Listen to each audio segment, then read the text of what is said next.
존경하는 국민 여러분, 박병석 국회 부의장님과 선배 동료 의원 여러분, 그리고 정홍원 국무총리를 비롯한 국무위원 여러분, 새누리당 서울 송파갑 출신 박인숙 의원입니다.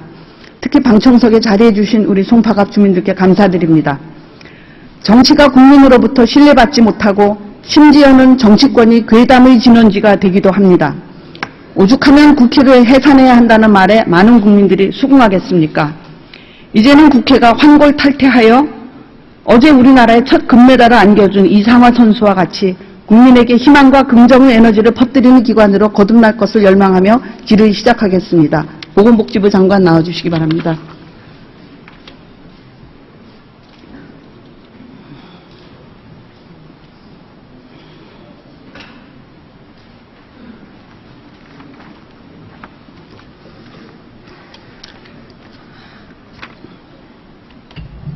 장관께서는 의료 괴담을 들어보신 적 있으시죠?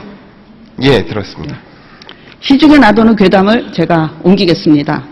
최근 정부에서 발표한 보건의료 정책들이 그대로 시행된다면 맹장 수술이나 분만 비용이 1,000만 원을 넘을 정도로 의료비가 급등해서 돈 없는 사람은 진료를 받지 못할 것이고 의료 수준도 떨어지고 국민 모두가 불행해질 것이다.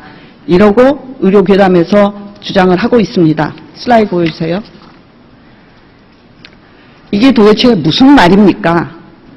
정부 정책을 결사 반대하는 분들은 이 단어의 의미를 알고 있습니까? 장관님 슬라이드 보시죠. 예, 보입니다. 네.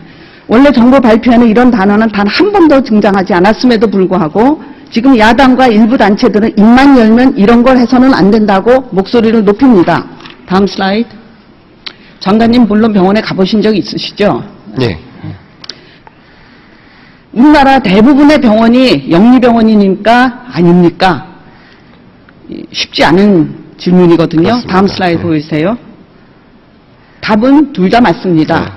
왜냐하면 병원에서 수입을 개인이나 법인이 가지고 간다는 점에서 보면 영리병원이라고 할 수 있지만 국가가 수가를 결정하고 병원이 진료를 거부하지 못한다는 점에서 영리병원이 아닙니다. 다음 슬라이드. 우리나라 대부분의 병원이 민영화가 되어 있습니까? 안 되어 있습니까? 대답이 뭐라고 생각하십니까? 예를 볼 수도 있고 또 아니오라고 볼 네, 수도 있을 것 역시 둘 다 맞습니다. 다음 슬라이드. 우리나라 의료기관의 95% 이상을 민간이 설립하고 소유하고 있다는 점에서 보면 민영화되었다고 볼 수 있습니다. 그러나 역시 국가가 수가를 결정하고 병원이 진료를 거부하지 못한다는 점에서는 실질적으로 민영화되었다고 볼 수 없습니다. 그래서 역시 둘 다 맞습니다. 제가 예를 들어 보겠습니다. 빵집이나 커피숍에서는 주인이 원하는 손님을 받지 않을 수도 있습니다. 그런데 장관님, 병의원에서 의사가 환자를 마음대로 안 받을 수 있나요? 그럴 수 없습니다. 없죠. 네. 환자를 안 받으면 고발을 당하고 감옥에 갈 수도 있습니다. 근데 장관님, 빵집에서 빵 가격을 누가 정하나요? 주인이 정할 겁니다. 주인이 정하죠. 예. 정부가 정합니까? 아닙니다. 가게 주인이 빵값을 정하면 민영빵집이고 정부가 빵값을 정하면 공공빵집이라고 불러야 되겠죠. 그렇게 생각합니다. 그러면 최근 정부가 발표한 의료서비스 육성 정책대로라면 병원이 마음대로 맹장용 수술 가격을 1,000만 원 넘게 책정하는 것이 우리나라 현행법상 그리고 국민정서상 가능한 일이라고 생각하십니까? 불가능합니다. 왜냐하면 우리나라 국민들은 모두 당연 건강보험에 가입하도록 되어 있고 또 모든 병원들은 또 의원들은 모두 건강보험에 당연 적용을 받는다는 게 법으로 되어 있기 때문에 말씀하시는 그런 일은 일어날 수가 없습니다. 네.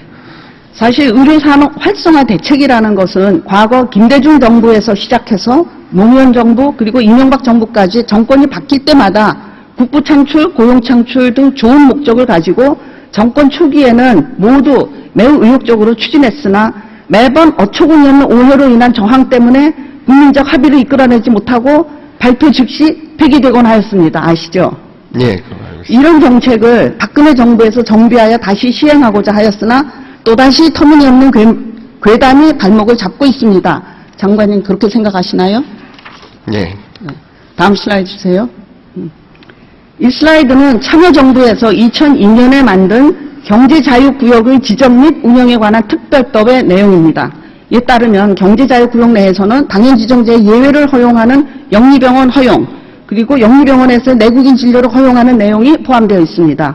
그런데 지금 민주당은 12년 전에 스스로 만든 이 제도를 부정하고 반대하고 있습니다. 그리고 이 법을 주도한 당시 청와대 사회정책 수석 비서관이었던 민주당의 김용익 의원은 내가 만든 법이지만 나쁜 제도다 라면서 국민들에게 사과했습니다. 아시죠? 예, 알고 있습니다. 이와 같이 정치인이 그때그때 말을 바꾸기 때문에 정치 불신이 생긴 것 아닌가요? 야당은 왜 현실성이 0%이고 실체도 없는 의료민영화, 영리병원과 같은 괴담을 만들어서 퍼뜨리려고 안간힘을 쓰고 있을까요? 도대체 야당은 뭘 반대하는 겁니까? 진정으로 국민을 위한다면 사회를 분열시키고 국민을 혼란과 불안에 빠뜨리는 악의적인 괴담을 당장 중지해야 합니다. 이런 괴담의 피해자는 바로 국민입니다. 6년 전 괴담으로 온 나라를 혼란에 빠뜨렸던 광우병 광풍을 다시 겪는 일은 반드시 막아야 합니다. 장관님 들어가셔도 좋습니다. 총리님 나와주세요.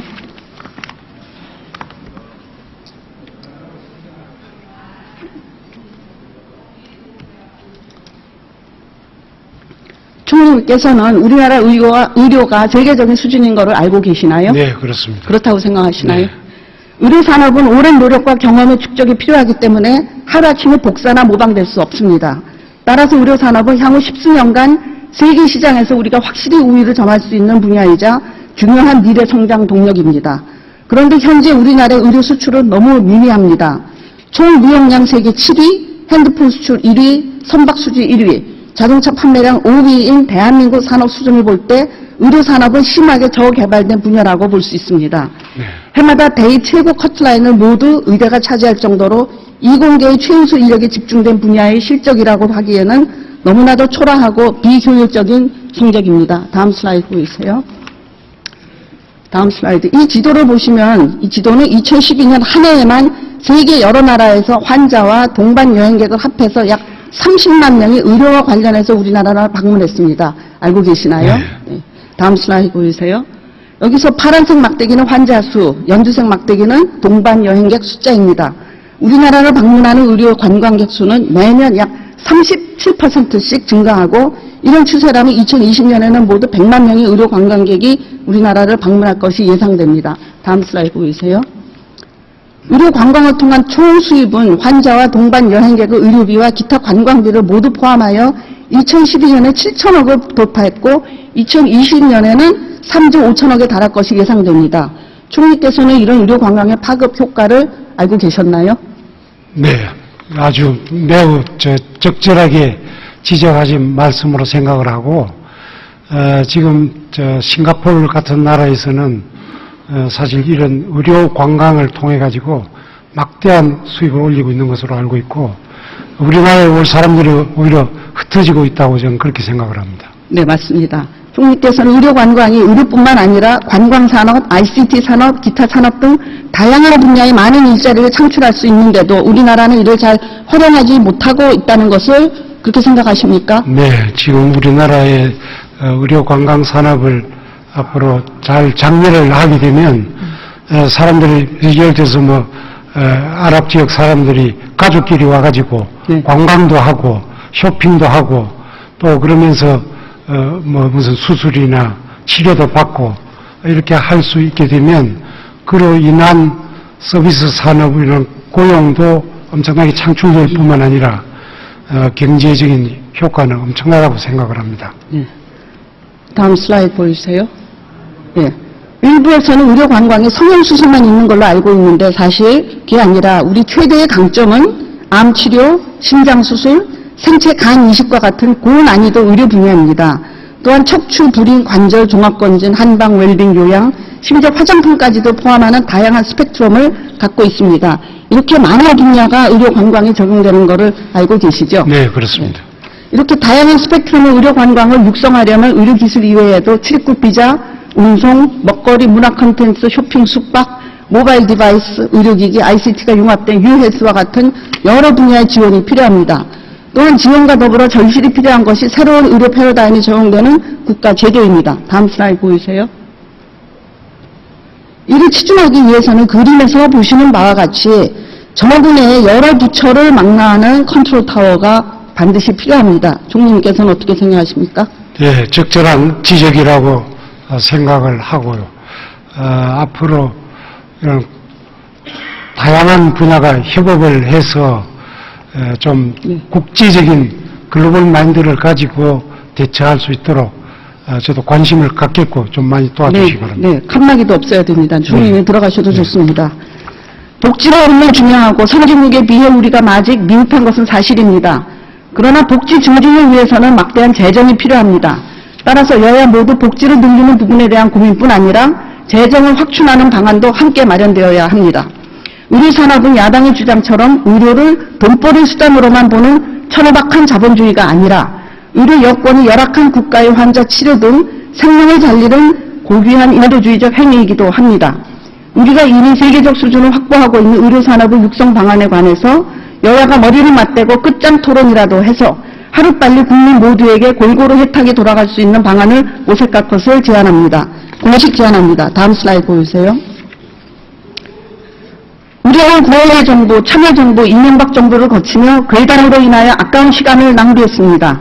그동안 태국만 해도 우리나라의 15배 이상의 외국인 환자를 유치하며 막대한 국부를 창출해서 자국내 의료비로 활용하고 있습니다. 이제 정말 남은 시간이 없습니다. 막차라도 타야 합니다.